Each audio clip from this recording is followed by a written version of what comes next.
사랑하는 이글스필드 가족 여러분, 간밤에도 평안하셨습니까? 10월 9일 금요일입니다. 오늘도 좋으신 우리 주님의 평강이 여러분과 함께 하시기를 소망합니다.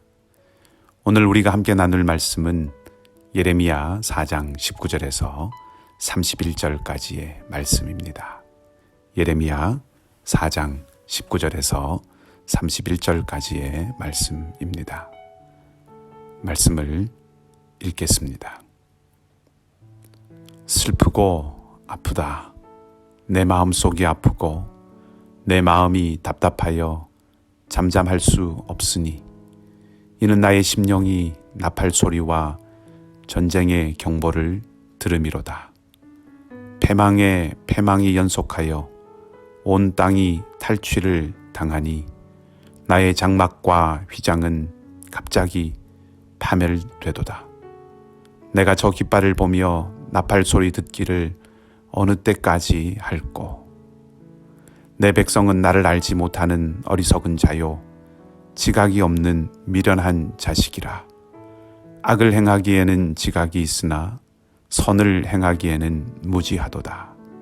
보라, 내가 땅을 본즉 혼돈하고 공허하며 하늘에는 빛이 없으며 내가 산들을 본즉 다 진동하며 작은 산들도 요동하며 내가 본즉 사람이 없으며 공중의 새가 다 날아갔으며 보라, 내가 본즉 좋은 땅이 황무지가 되었으며 그 모든 성읍이 여호와의 앞 그의 맹렬한 진노 앞에 무너졌으니 여호와께서 이와 같이 말씀하시길 이 온 땅이 황폐할 것이나 내가 진멸하지는 아니할 것이며 이로 말미암아 땅이 슬퍼할 것이며 위에 하늘이 어두울 것이라. 내가 이미 말하였으며 작정하였고 후회하지 아니하였은즉 또한 거기서 돌이키지 아니하리라 하셨음이로다.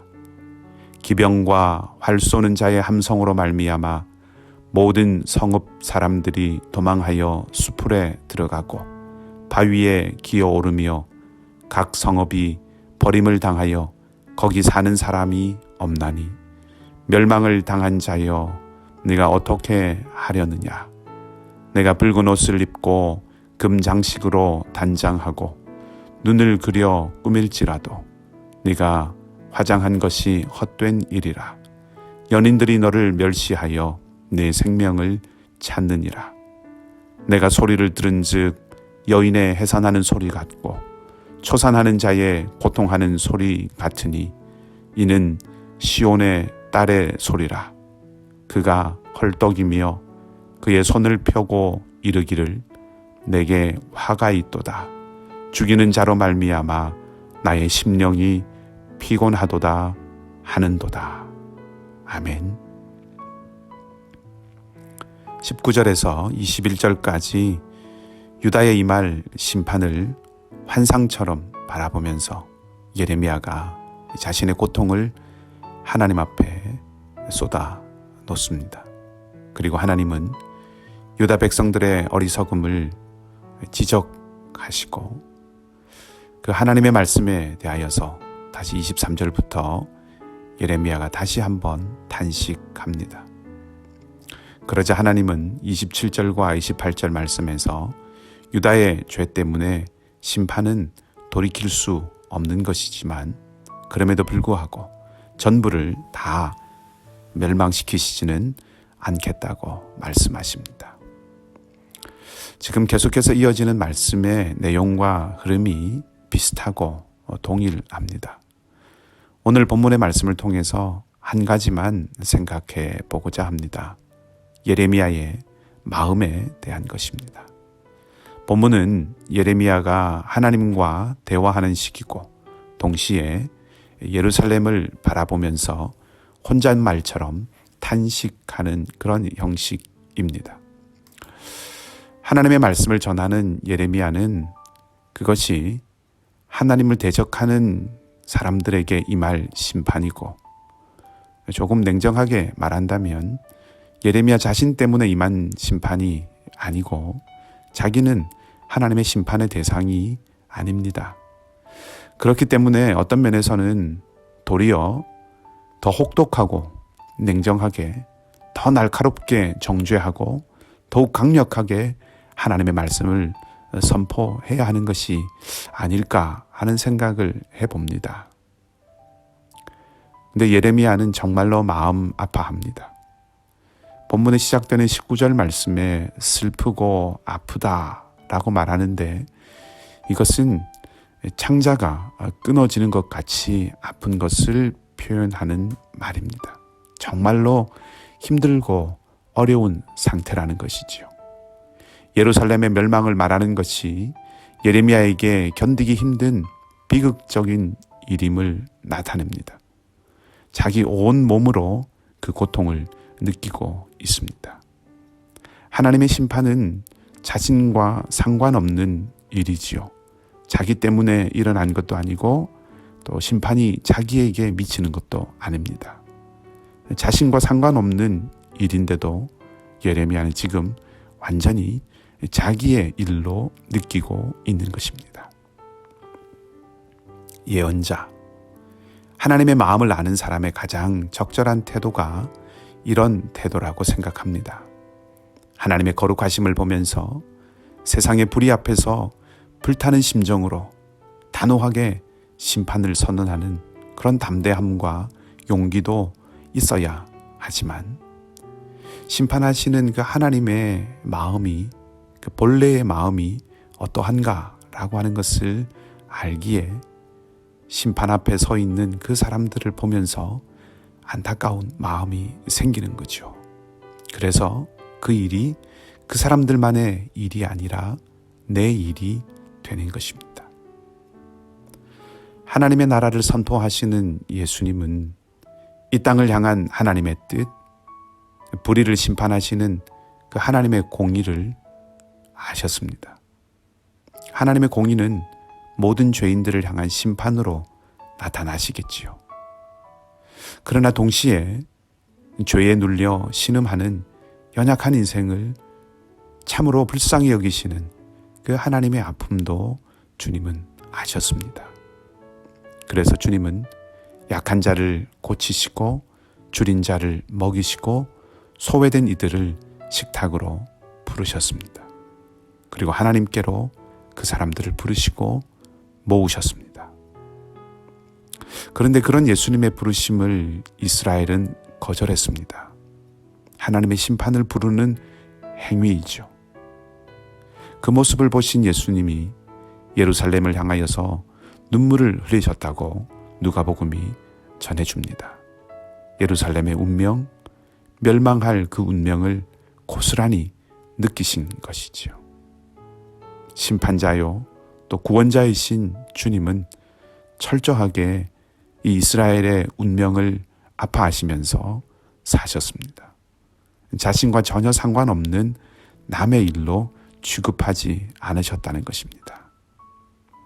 어떤 면에서 정죄하고 판단하는 것이 더 쉬울 수 있습니다.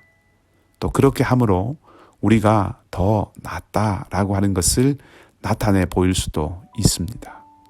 그러나 그 약함을 향한 하나님의 마음을 품으면 어쩌면 도리어 그 약함을 아파하고 그 약함을 슬퍼하고 그 약함을 향한 하나님의 긍휼의 마음을 알게 되어서 단식하고 눈물 흘릴 수 있을 것입니다.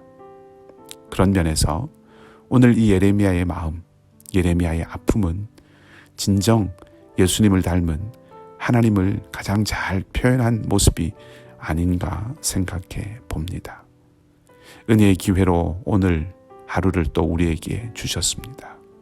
오늘 우리도 이 땅의 약함과 이 땅의 악함, 또 형제와 자매의 약함과 아픔에 함께 동참하고 함께 아파하고 그 안에서 안타까워하고 함께 몸부림치는 모습이 되기를 바랍니다.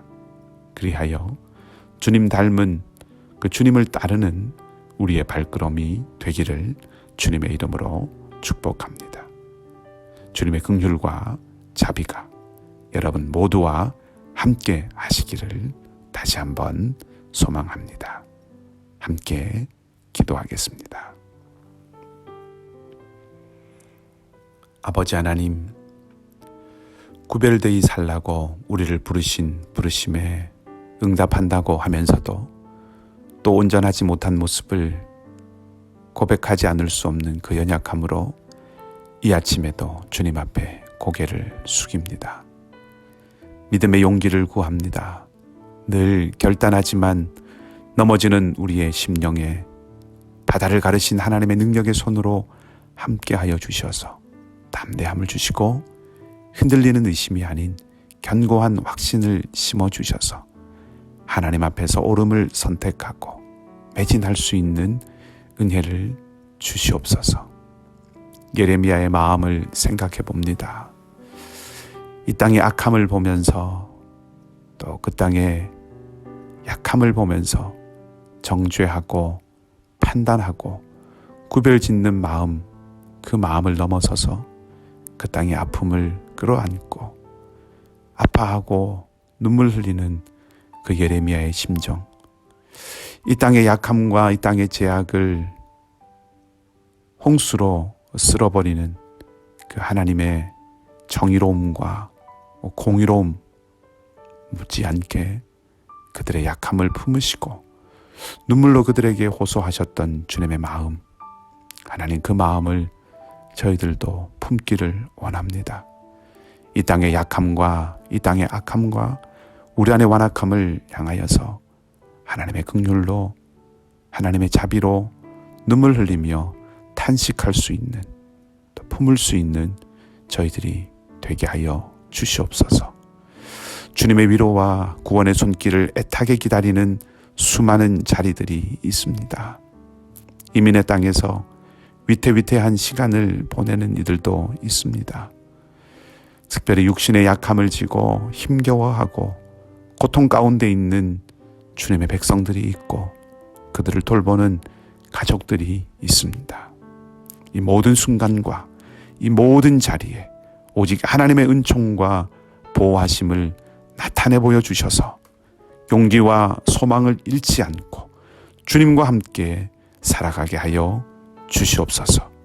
오늘도 우리와 함께 하심을 믿사오며 좋으신 우리 주님 예수 그리스도 이름으로 기도합니다. 아멘. 각자 기도하시고 오늘도 믿음으로 승리하는 복된 하루가 되시기를 주님의 이름으로 축복합니다.